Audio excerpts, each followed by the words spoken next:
Throughout history, many have tried to predict the return of the King, some with detailed charts, some with elaborate timelines, some with absolute, unshakable confidence.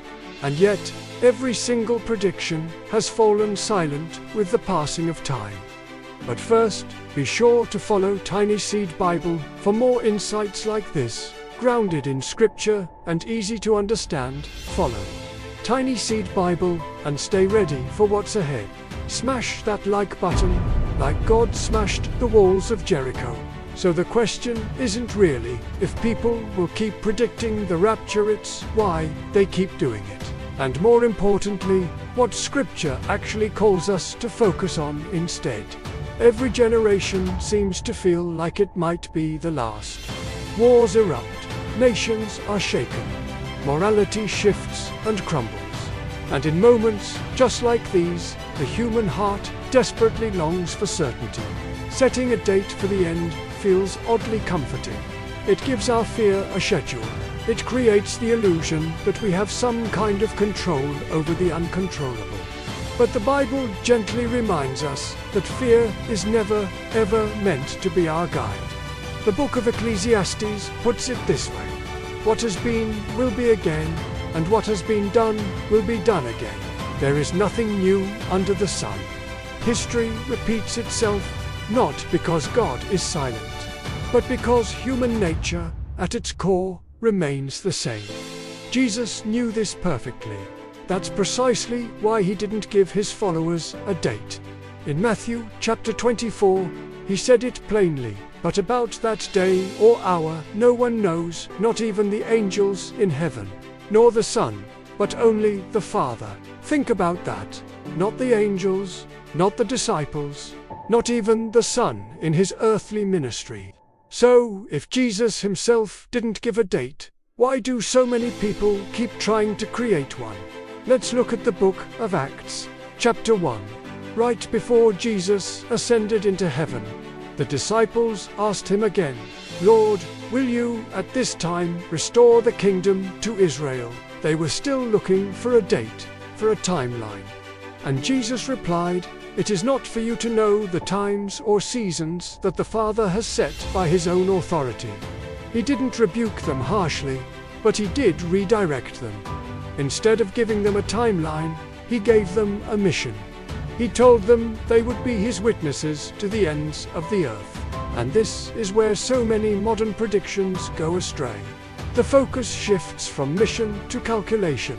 The problem is, date setting doesn't strengthen faith, it often severely weakens it.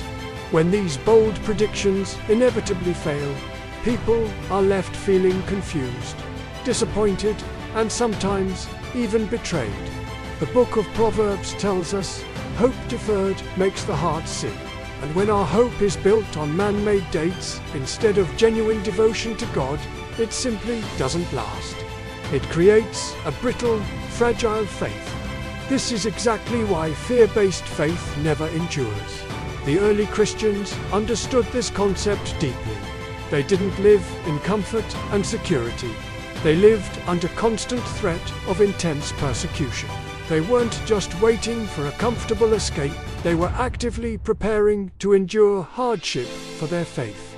They absolutely believed Christ would return, yes, but they also believed that their faithfulness in the present mattered far more than forecasting the future. Jesus himself told us, "He who endures to the end will be saved." He didn't say, "He who predicts the date correctly." He didn't say, "He who panics the loudest," but "he who endures." The early church wasn't asking, "When will he come back?" They were asking, "How should we live until he does?" And the answer was clear in their actions. They shared their faith boldly. They loved their neighbors sacramentally. They remained faithful even under immense pressure. And that very same calling remains for us today. Jesus never once commanded us, "Predict my return." He said, "Follow me." In the parable from Luke chapter 19, the master tells his servants, "Do business until I come." Another translation says, "Occupy until I come." That means live faithfully. love deeply, serve humbly. It means to stay awake not in a state of fear, but in a state of faithful expectation. We are not called to panic, we are called to be a light in the darkness.